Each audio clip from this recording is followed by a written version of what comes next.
are doing the most important chapter of all the words, all the chapters in Bhagavad Gita. And what was the reason for that?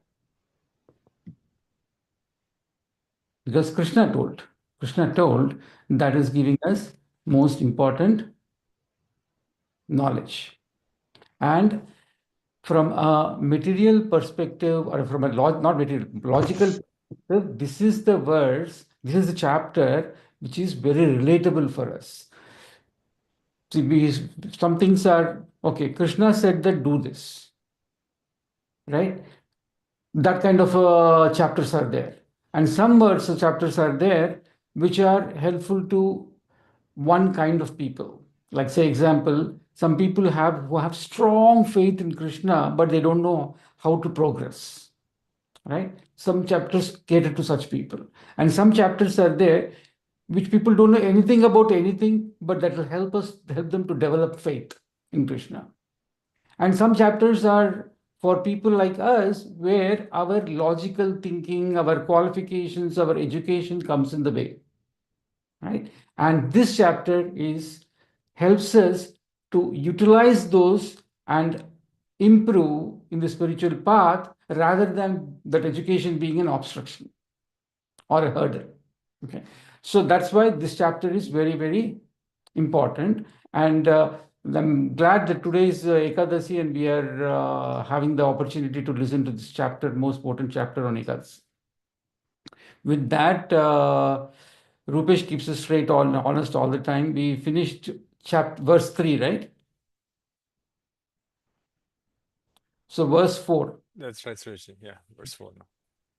Sarvayonishu Kaunteya Sarva yonishu kaunteya Murtayah Sambhavanti Yaha murtayaha sambhavanti yaha Tasam Brahma Mahad Yonir tasam brahma mahadyonir Aham Bija Pratapitah Aham bija bija pratapita pratapita Sarvayonisu Kaunteya sarva sarvayonishu yonishu kaunteya kaunteya Murtayah Sambhavanti Yaha murtiyah murtayaha sambhavanti yaha sambhavateya Tasam Brahma Mahad Yonir tasam tasam brahma brahma mahadyonir yonir Aham Bija Pratapita. aham aham bija bija pratapita. pratapita. Translation. It should be understood that all species of life, O son of Kunti, are made possible by birth in this material nature, and that I am the seed giving father. So it's a very important verse it's a foundational verse for us. So let's also try to understand by word meanings. Sarva yonishu means all species of life. Sarva means all. Yonishu is all species of life. Kaunteya, also O son of Kunti. Murtayaha, forms. So this explain is also helps us to understand. We call Murti, right? Bhagwan Murti, that's form. And then Sambhavanti, they appear. Yaha, which Tasam, of all of them, Brahma, the Supreme, Mahat Yonihi, source of birth in the material substance, Aham is I, Bija Pradaha, the seed giving father, Pita, father. Okay. Now, let's read the translation again. It should be understood that all species of life, O son of Kunti, are made possible by birth in this material nature, and that I am the seed giving father. Okay. So, this is very, very obvious what Krishna is telling here, that he is the seed giving father. Okay. And he's also telling that our all are made possible in this material nature. So what is the meaning of that? Suppose a child is take birth, child takes birth. So what are two important things? The father is important, the mother is important, right? So without which it is not possible. So what is Krishna telling here? are made possible by birth in this material nature. Means this is the material nature is the mother for all the living entities, all species of life. Material nature is the mother, and Supreme Personality of Godhead is the father. That we have to always keep in mind. The reason why it becomes so important that we have to remind ourselves of that is that in this material life, from which we can see, relate, every mother and father are the best well-wishers of the child. Okay? That doesn't mean that they are doing good for the child. Okay? They are doing good to the best of their knowledge. Right? Say, for example, you take someone who is very learned in material things, like he's from an IIT or an MIT or some other college, and he's excelling in his career. Okay, he knows that, or at least to his comprehension, he thinks that that is the best. Right? So what he does, he gives his best to his children. He wants to give his best education to the children. Right? So it means he is giving, in every respect, the best to the children.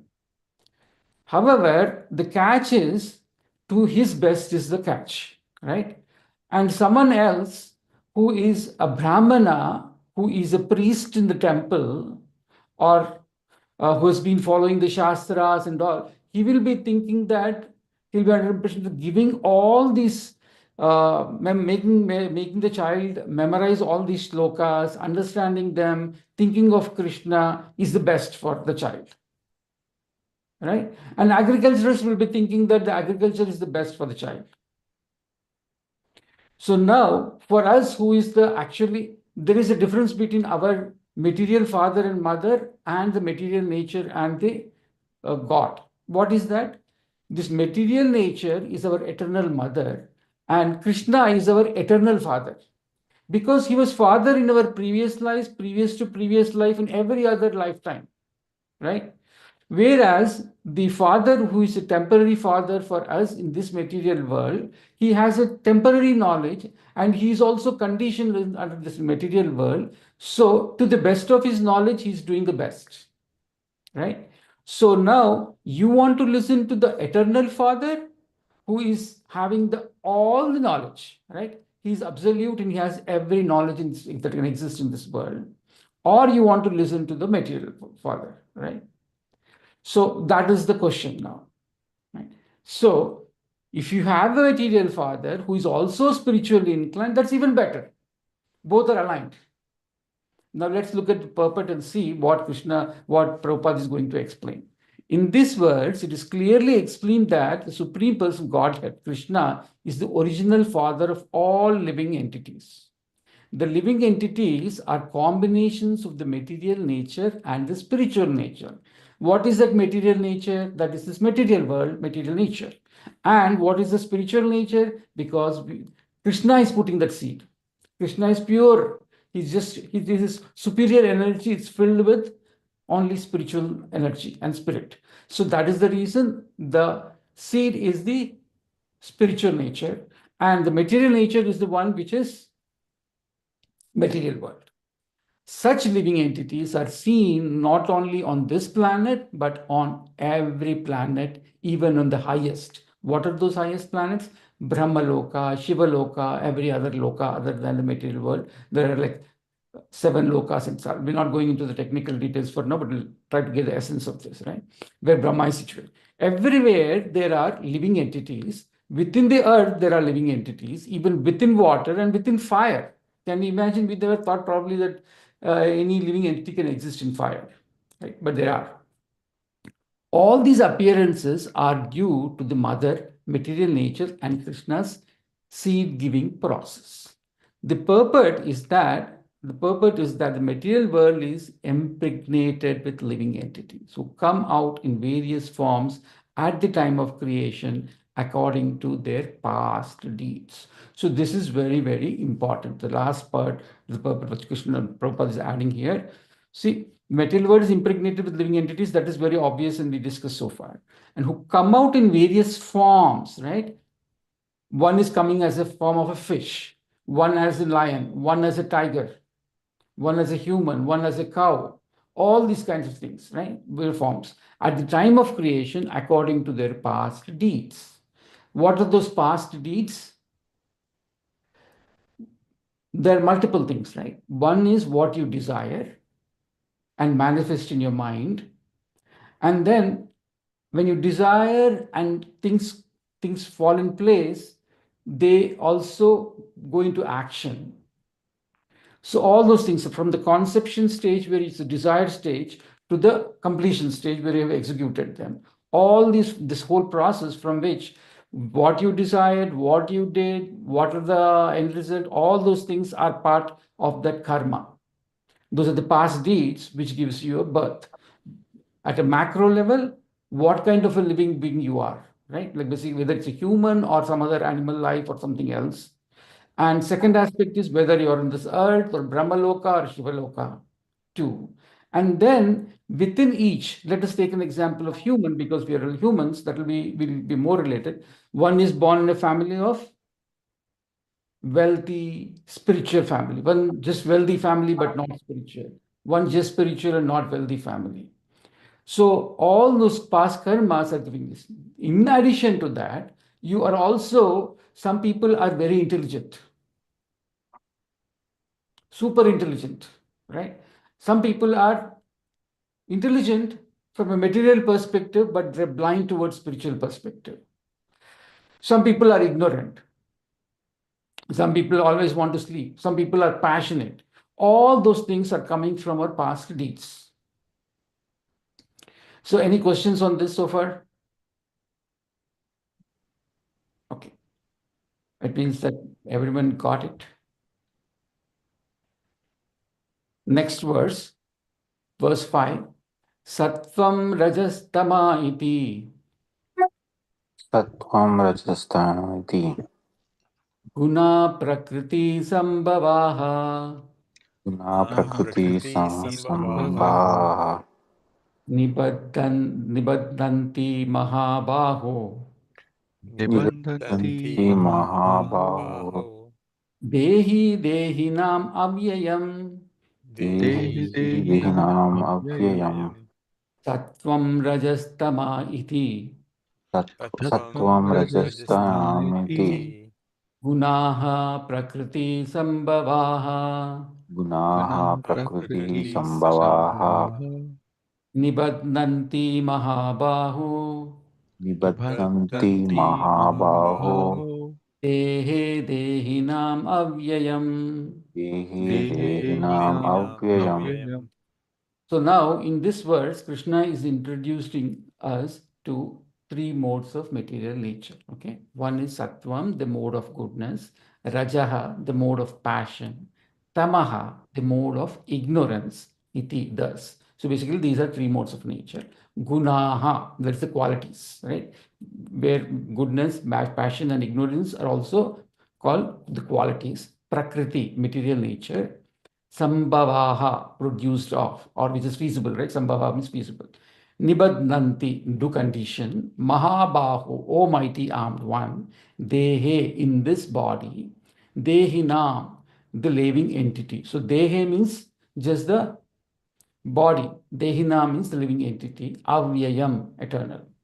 Material nature consists of three modes: goodness, passion, and ignorance.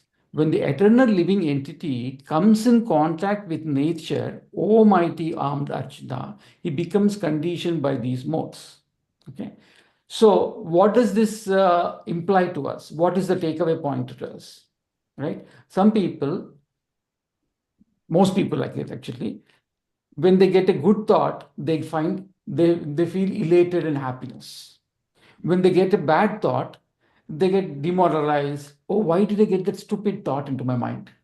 I should have not got this thought. I'm not a good person. That's why I got this thought.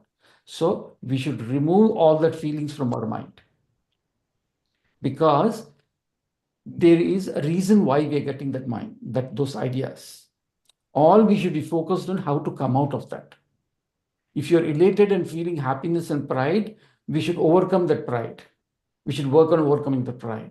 If we are feeling demoralized, depressed, we should work on overcoming that, right? And the best solution is Bhagavad-gita for that. Now let's go to the next thing, as Prabhupada is going to explain us this. The living entity, because he is transcendental, has nothing to do with material nature, right? This Prabhupada is trying to give us the knowledge before even Krishna is given, because Krishna Prabhupada has already, he knows all these things. The living entity, because he's transcendental, has nothing to do with this material nature. So ideally, we don't have to be, or we should not be impacted, or we should not be affected by the modes of any of the three modes of material nature, because the soul is transcendental in quality. Still, because he has become conditioned by the material nature, he is acting under the spell of three modes of material nature. Because living entities have different modes of different kinds of bodies in terms of the different species of nature, they're induced to act according to that nature. This is the cause of the varieties of happiness and distress. So we don't have to feel happy, we don't have to feel pride, we don't have to get depressed, we don't have to feel anything, because we are playing under the strings of Maya. If you look at Bhagavad Gita book, in that one of the pictures is that there are three ladies or four ladies, something like that, and they're putting the strings, and the people are playing to that puppeteers, they're playing like a puppet in the hands of a puppeteer. So these three modes are like the puppeteers, and they are making us play. Right? Now, I don't want to go further detail because Krishna is going to explain in a very methodical way here for us. But just to realize one thing is that who is the material creation who is coming from whom? Krishna, right? So when you let me not tell this point now. Krishna is going to explain, but I wanted to bring up another point, reminds me. Okay. Is you all remember the story of Kartikeya and Ganesha? Right? Going around. Kartikeya and Ganesha. Story of Kartikeya and Ganesha. Yeah. Which one, Rishi? The one that they Around the world, going around the world. around the world. Exactly. Sorry, yeah. Okay. Basically, Oh, that one, yes. Yeah. both were competing for the role of the commander-in-chief of the army of the gods. Yeah. Right? Both want to be the thing. So what was the solution? So the child father, Lord Shiva, told all of you, both of you, go to all the rivers in this world. Go visit every river and dip in the ocean and dip in the river and come back. Whoever comes first, they are the winners. So what was the difference between those two? Kartikeya said, wow, I have a peacock which can travel very fast. They can fly, right?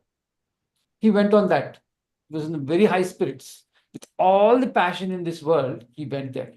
Whereas Ganesha, he took the shelter of the father. He took the shelter of the father and said, Father, how did you keep this competition, knowing, being aware that my Vahan is a rat? Then what did Krishna, Lord Shiva tell? He told that go around as parents, okay, and do the Narayana mantra. It's as good as going around the world and taking a dip in every pious river. So he did the same thing. He did Narayan, Om Namo Narayanaya, Om Namo Narayanaya, Om Namo Narayana.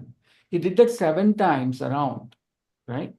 And then what did Kartikeya see? In every river, the auspicious river, he's taking a dip. He saw already Ganesha taking the dip there and leaving already.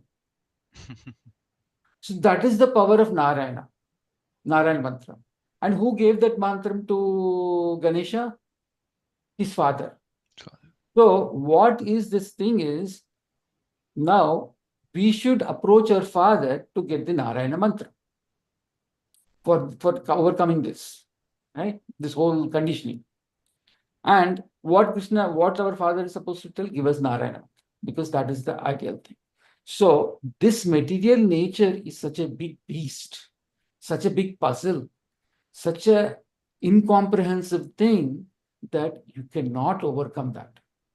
The only shelter is ask your parents, right, father, for the secret of the how to overcome that. Now, when you want to approach the father, but most often the fathers are also conditioned like every other living entity.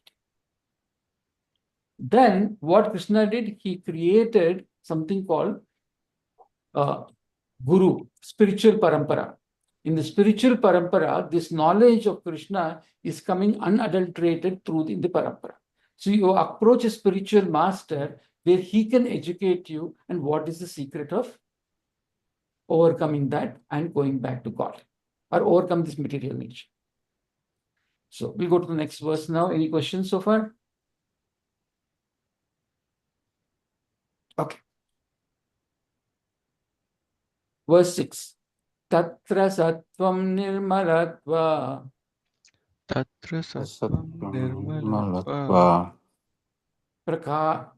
prakashakam anamayam Prakashakam prakashakam Anayam anamayam sukha sangena badnati Sukasangena sukasangena Badnati badnati jnana sangena chanagaha. Jnana jnana Sangena sangena Sangena chanaga Chanaka Tatra sattvam nirmalatvat Tatra tatra sattvam Sattvam nirmalatva Malatvam prakasham anamayam Prakasham prakasham Anam anamayam sukha sangena badnanti sukasangena Nanti badnanti jnana sangena chanagaha.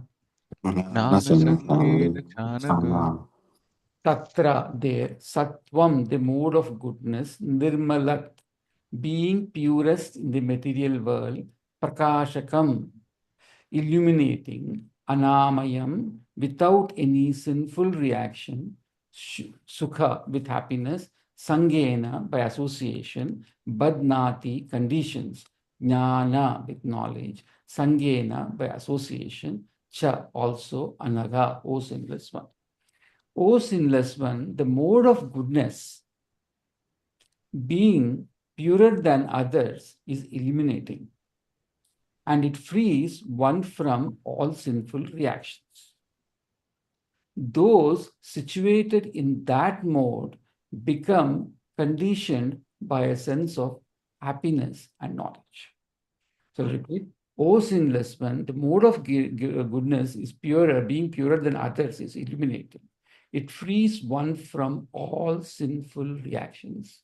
Those situated in that mode become conditioned by a sense of happiness and knowledge. So, Krishna introduced about the three modes of quality in the previous verse: mode of goodness, mode of passion, and mode of ignorance. Now, in this verse, Krishna is talking about mode of goodness. One is it's purer than the others. That's one thing you have to understand.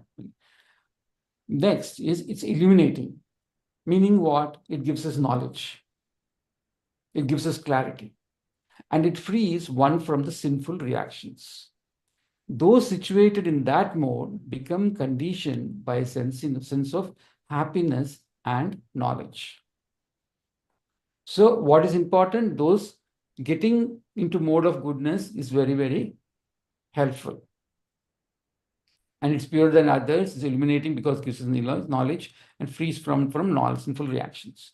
Those situated in that mode become conditioned by a sense of happiness and knowledge. Let's go and read the purport here. Long purport, let's read it. The living entities conditioned by material nature are of various types. One is happy, another is very active, and another is helpless.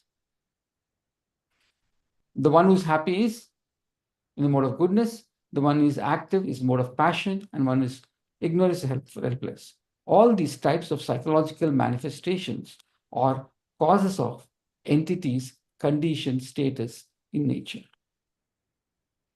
How they are differently conditioned is explained in this section of Bhagavad-gita. The mode of goodness is first considered. The effect of developing the mode of goodness in the material world is is that one becomes wiser than others otherwise conditioned.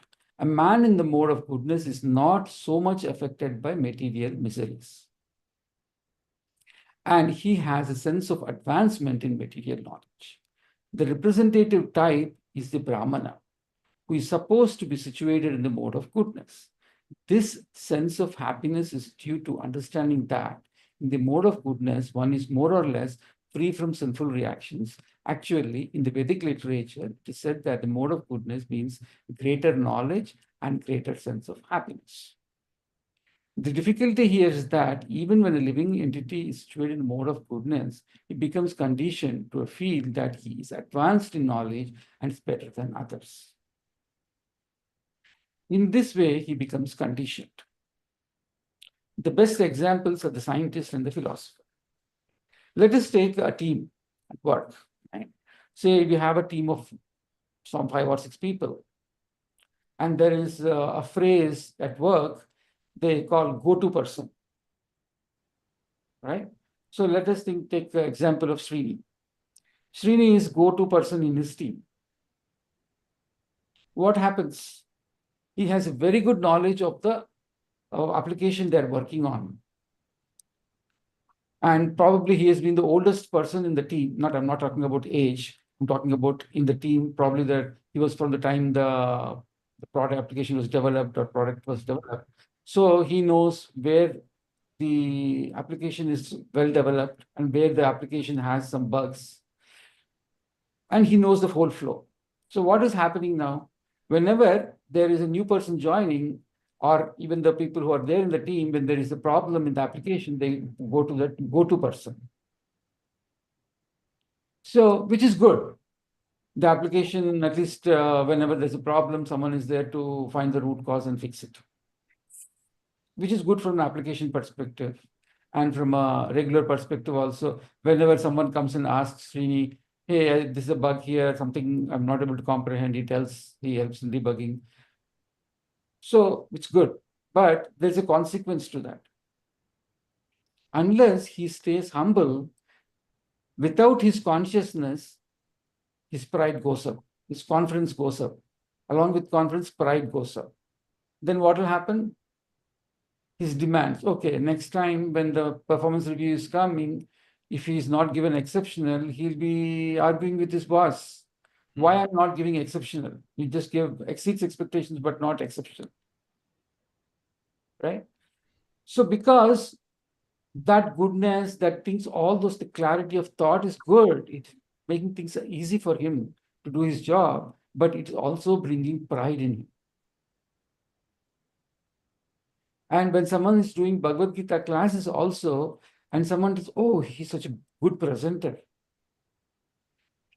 So, and they invite them to every place to present. What is happening there?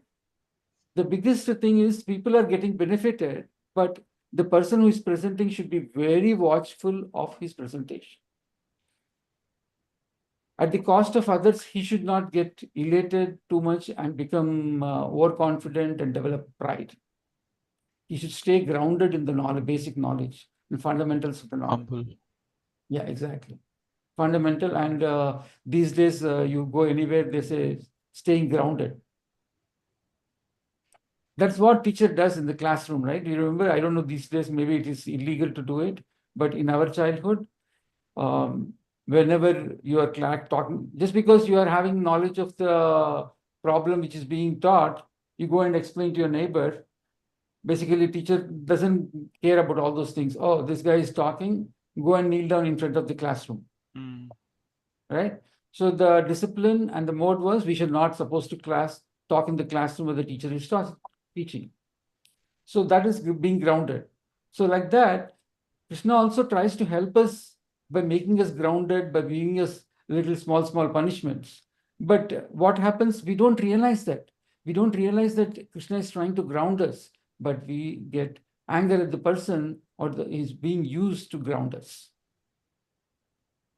Okay, now the difficulty here is that when living in the situated mode of goodness, he becomes conditioned to feel that he's advanced in knowledge and better than others. In this way, he becomes conditioned.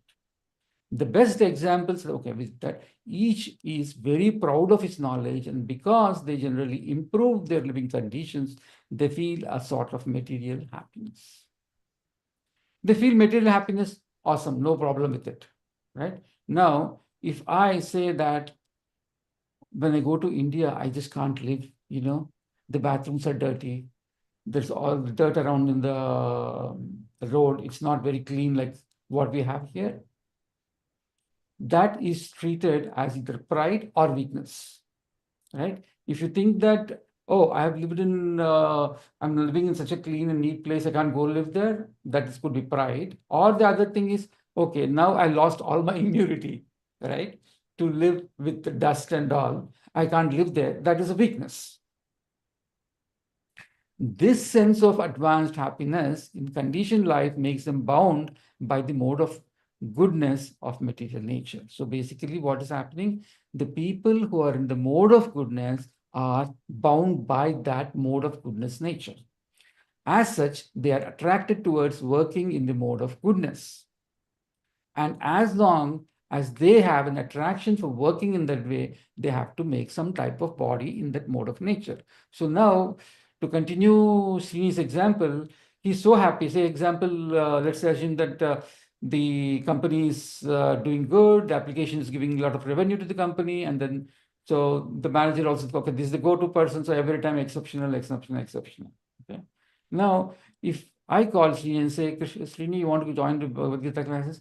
He'll be thinking, maybe right now I'm taking 1 hour or 15 minutes or some X amount of our time to debug an issue. Rather, if I try to get the insight of my project, maybe I can do it in 5 minutes less, right? Or maybe I'm doing it to best satisfaction. Now I want to be a go-to person for application 2 instead of just application 1, right? Then what is happening? He is getting bound by that nature, by goodness nature or whatever, that pride, all those things. He wants to extend it further, and he said, sorry, Suresh, I can't. If he's humble, he'll say a little bit humble, he'll say, sorry, I can't make it, right? Or he will say, okay, sure, but he'll not come. As such, they're attracted towards working in that mode of goodness. So now he's got attached to the working in that mode. And as long as they have an attraction for working that way, they have to take some type of body in the modes of nature. Maybe when he retires also, he retires in that mode. So what will happen next time when he's in the next life, he will be taking birth with, instead of 2 or 3 applications, 10 applications he'll be leading. In that mode, he'll be there. Thus, there's no likelihood of liberation because he's so attached to this. Thus, there is no likelihood of liberation or being transferred to the spiritual world. Repeatedly, one may become a philosopher, a scientist, or a poet, repeatedly become entangled in the same disadvantages of birth and death. But due to the illusion of the material energy, one thinks that sort of life is pleasant. I remember I have a very close friend, family friend, like a few years back. We were talking about Bhagavad-gita in a family gathering. And he and his wife both were telling, we're happy now. Why do all this Bhagavad-gita and all? We are happy to be born like this again. There's no need for spiritual going back to Vaikuntha. But every time it's not going to be the same. We know that what is the quality of a Kali Yuga, right? In Kali Yuga, there will be a time eventually where people will be in such a way that you'll not have water to drink. You have to buy water also. And probably now also you're buying. And then probably at some point you have to buy air to breathe. And then there will be so much scarcity of food that people will be harming each other to eat.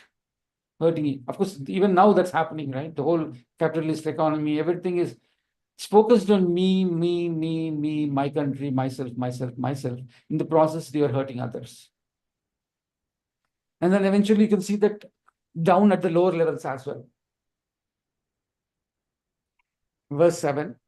Any questions so far? Okay. Verse 7. We'll read the translation directly. The mode of passion is born of unlimited desires and longings. O son of Kunti, and because of this, the embodied living entity is bound to material fruitive actions. The mode of passion is characterized by the attraction between man and woman. So it seems that is the bottom root cause of the mode of passion. What is the root cause of mode of passion? It is characterized by the attraction between man and woman. A woman has attraction for man and a man has attraction for a woman. This is called the mode of passion. And when the mode of passion is increased, one develops the hankering for material enjoyment.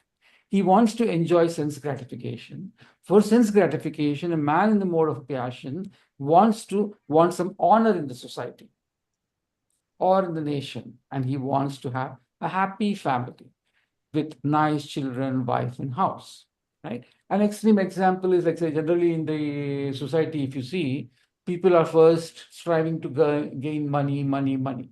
At some point, they say, okay, I have 1 million, 2 million, 10 million, and then $1 billion. Then they'll be thinking, okay, all I need for me and a couple of generations down the line, everything is there for me. What next, right? Then they'll be thinking about authority or power.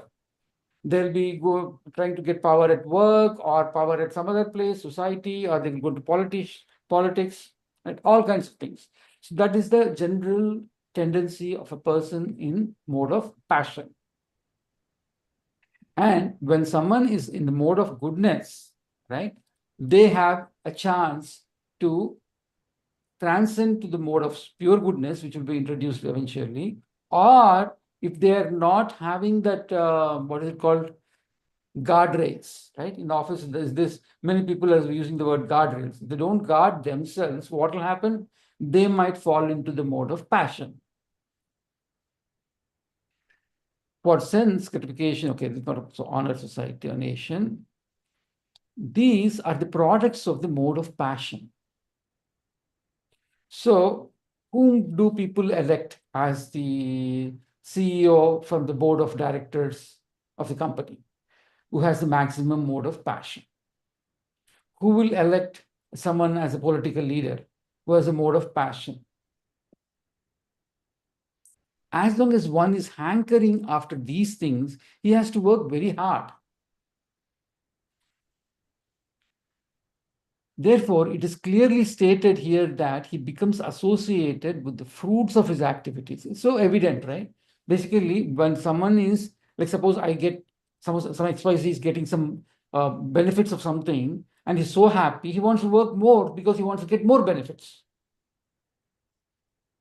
Therefore, it's clearly stated that that he became associated with the fruits of his activities and becomes bound by such activities. In order to please his wife, children, and society, and to keep up his prestige, one has to work. Do you have to please your wife and children and society?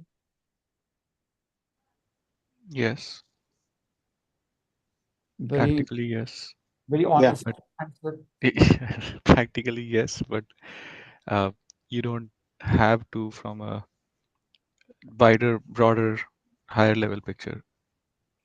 So, if you have to please your wife and children, why you have to please your wife and children? That root cause is important, right? Mhm. That's your duty. It's not the root cause, it's a duty. You have to. No. Duty or whatever, but what I'm saying, why you have to do that? So you're saying it's your duty to Mhm. please them. Is that right? Why you have to do it? I'm not understanding. Why you It's have to do part it? of your material Yeah, that's what world's Krishna says, right? duties. You have to. Yeah. The world is created by him through living entities and material. So that means in order to procreate, you need a woman. That's what Krishna wants. That's how Krishna is set up. So in order to make sure that we procreate and follow Krishna's teachings, your family needs to be pleased. How can you not please your family and expect that we procreate? Okay. That's a good answer. And the procreation thing was there, it is there, but it originated. Now we have enough population, right? But right now, with the current state, we have a different goal. So basically, what you have to do is you have two duties towards your family, two primary duties. One from a material perspective, one from a spiritual perspective. From a spiritual perspective, you have to make sure that you give all the opportunities, give all the knowledge to them so that they have the opportunity to elevate themselves spiritually. Right? But we also know that we are in this material world because we had desires, material desires. We want to be king of our own world rather than being a servant of Krishna in Vaikuntha. That is the reason Krishna has put us on this earth to lord over our own world in our little old kingdom, which is could be house, which could be work, anywhere, wherever you want, right? Now, since the whole world which we are seeing right now are conditioned for material world, we have to do some things from a material perspective, right? If you don't do from a material perspective, material dharma, that would hurt material life as well as spiritual life, both. So you have to do your duty to make sure that your wife and children are happy. Okay. Say, in this case of pleasing, right? So every wife is not same. Every man is not same. Every Mhm. woman is not same, right? One woman might ask his uh, husband or the parents before getting married that they want a lot of wealth, lot of jewelry. One might ask for a lot of education, right? Everyone is not same. So if you go ahead and try to do everything per what they ask, it might be like you're dancing to their tunes and you're not helping them progress spiritually. So you have to have a borderline, have to make sure that you balance the material requirements, how much you give, how much you don't give, and how much knowledge you give spiritually, how much you help there. So you should balance out. You should not hurt them, but at the same time, it should not become like they should not treat you like a Akshay Patra where you can give everything, whatever they need. I think the confusion here is pleasing. When I think we are thinking pleasing is material pleasing, I'm not thinking material pleasing. That's a different thing. Pleasing is love and affection. Pleasing is being nice, being guiding them in the right place. Are there? That is what I'm saying. Pleasing is as a family, not getting a TV, not getting something like getting a car. That's not what I'm talking about. So if that is your perspective of understanding of pleasing, that's correct. Okay, that's absolute correct. So, but everyone has a different uh, understanding or perception of a word, right? So that's why I was clarifying. So in order to please his wife, children in society, and to keep up his prestige, and one has to work. Because so far, see, one has to work to please the family means like so now someone is doing one job and then he's been getting something and then there is a gathering for something. What was the recent festival that was there? I don't remember. Some festival, there was a, okay, what was that recently? Ugadi, not Ugadi, right? Ugadi, Sankranti was there, sorry. Sankranti was there. So let's assume that all the people in the neighborhood gathered and you are new to this neighborhood and you also went and your wife said, oh, so many people are wearing diamond necklaces. She doesn't say anything to you. She doesn't ask. But after, why are you not so happy? Why are you not so excited as last 1 week? I'm seeing after Sankranti gathering, you're not so excited. I saw everyone wearing diamond necklaces. Okay. She doesn't have to ask you. She just says that. And now you'll be thinking, how can I afford a diamond necklace for her? Right. So that makes you take up a job which pays you more. And with that comes risk, more work. So therefore, the whole material world is more or less in the mode of passion. Modern civilization is considered to be advanced in the standard of the mode of passion. Formerly, the advanced condition was considered to be in the mode of goodness. When formerly means when we are thinking about maybe, I don't know, thousands of years back when it was all people were following the Vedic method of living. Formerly, the advanced condition is considered to be the mode of goodness. If there is no liberation for those in the mode of goodness, what to speak of those who are entangled in the mode of passion, right? So now, so far we read about mode of goodness and mode of passion. Both of them were bound by something. What was that?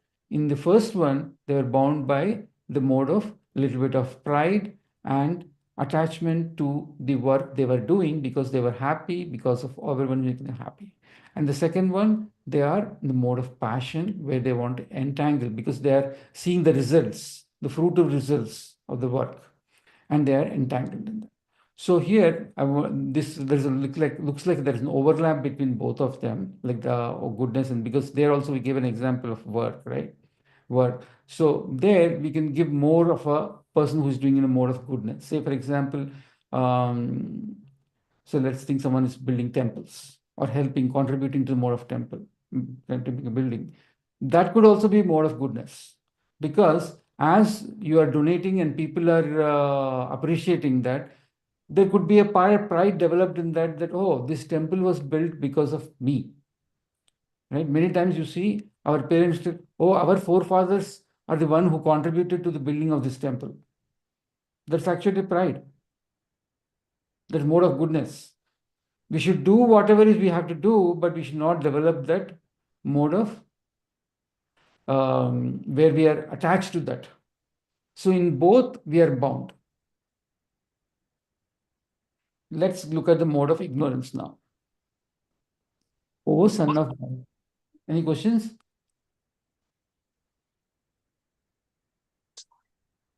O son of Bharata, know that the mode of darkness born of ignorance is a delusion of all embodied living entities. The results of this mode are madness, indolence, and sleep, which bind the conditioned soul. So many times what happens in life is that we think a lot of things, but they don't happen. Whatever the end result is, that's what matters, right? So now here, if I'm in the mode of ignorance, it means I'm living, I'm sleeping for a very long time. Maybe I wake up at 10, 11, 12 sometime. So that is the signal, that is the sign of mode of ignorance. Read again, O son of Bharata, know that the mode of ignorance or darkness, born of ignorance, is the delusion of all embodied living entities. The results of this mode are madness, indolence, and sleep, which bind the conditioned soul. In this very specific, in this verse, the specific application of the word tu is very significant. Tu means but. Okay, the mode means tu, but agnana gnanam, more produced of ignorance, vidhi, known, mohanam. So when someone doesn't have a direction, what will happen? Whatever gives them the comfort, they'll do that, right? It's very cold out there. Right. It's very cold out there, and there's a nice comforter and the nice what do you call heater. You feel like being in the bed for long, right? Because there's no knowledge. There's no knowledge that morning if we have to get up and take shower, freshen up ourselves, and then do some routine. If you want to go to workout, we do workout, pray, offer prayers, all those things we don't have knowledge of that, right? A person who thinks that, okay, instead of that, if I get up in the morning, take shower, go to workout or do some prayers and then start doing my work, maybe I can learn something new, right? So he's not in mode of ignorance. Mode of ignorance means there's no direction. He's just sleeping. Whatever makes comfortable, whatever makes him happy, he does that. In fact, I've seen that the person who can't come out of comfort zone. Yeah. Of course, you're doing a good job of being disciplined and all. That is not mode of ignorance, right? You're very disciplined and you're content with what you're doing, and you don't change. That is not mode of ignorance. In fact, that's mode of goodness. Yeah, I mean, I just want to add something here, which I don't know if it's just my personal experience. Unless you come out of your comfort zone, there is no way you can be disciplined. And unless you come out of your comfort zone and be disciplined, um, success is never gonna, you can never reach what you want to do True. easily. It's never going to happen. That's true, Siddharth. But what I'm bringing is the reference point is important, right? So, for example, you had parents Hmm. who groomed you in such a way that you're already getting up. You got used to from childhood, Yeah, yeah, morning 6 o'clock or 5 o'clock, and you have a very disciplined life, right? And that has become your comfort zone now, right? mm, You're over content with. time. Yeah, So now you're content with that thing, and you see productive. You spend some half an hour Bhagavad-gita, read or listen, and then you do your office work. You spend time with the family. It's all decent, right? Okay. correct. For them, there is no need to go out of that comfort zone because that is the perfect comfort zone. That's a perfect routine, right?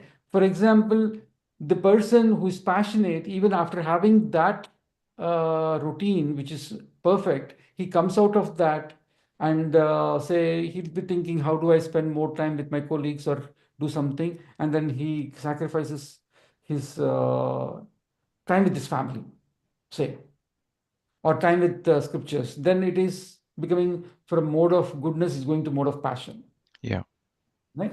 But at the same time, I am a person who has not been having a proper routine itself, a proper discipline, right?